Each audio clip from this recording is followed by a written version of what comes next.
Module 5.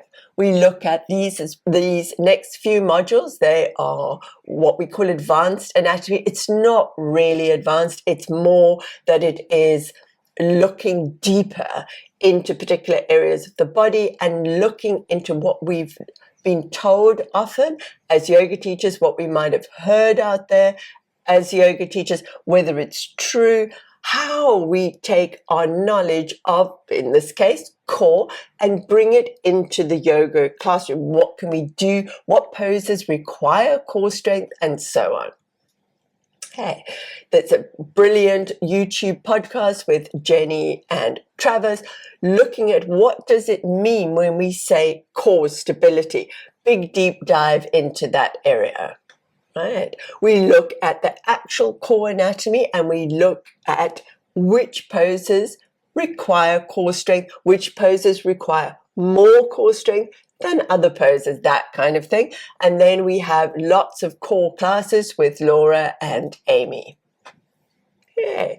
Module 6, again, the deeper dive into particular areas of the body. So this is looking at hips. What do our hips do in yoga? What shapes do we make with our hips? What can cause restriction in those particular shapes? How can we increase our flexibility in particular hip shapes?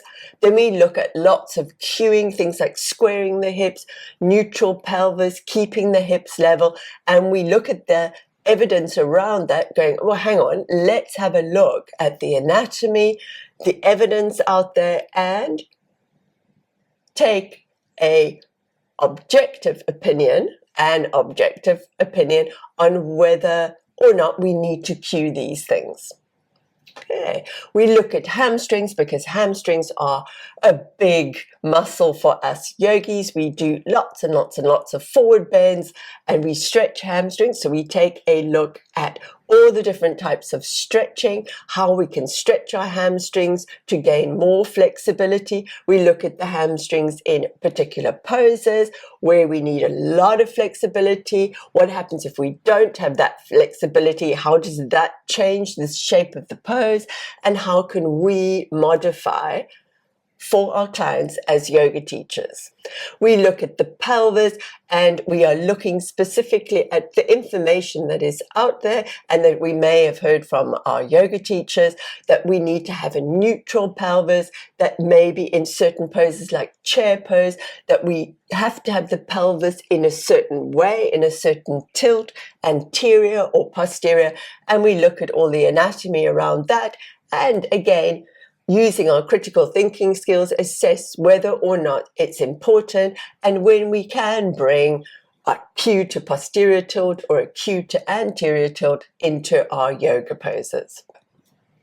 Okay, module 7, the legs in yoga. We really look mostly in this particular module at the knees, instructions around the knees, knee over ankle, the foot on the knee in tree pose, lots of different areas of that, whether those are good cues, bad cues, does it matter? Can we cue them? Lots of different chat around that. Then there's lots of classes as well. There's Amy on the left-hand side at the bottom doing a tree class, warrior flow classes. Okay. We look at knee pain, which often we hear our clients go, oh, you know, my knees are a little bit sore. What can we do? We look at our great guidelines. I hope they're great. I really like them. I hope you find them good for you as well. Really simple guidelines to go, okay, someone's going, oh, my left knee's a little bit sore. What can I do? Going straight to those guidelines, the modification guidelines that we can apply to pretty much every problem, shall we say, a little pain in yoga. Okay, and we look at hypermobility in yoga. What is hypermobility? We look at the actual definition, and I think you might be quite surprised to find out what hypermobility is. It's not normally what we think it is. It's not just being super flexible. We look at what we can do there. Is it a problem? How can we help somebody that is having a little bit of pain in, say, their knees with hypermobility syndrome?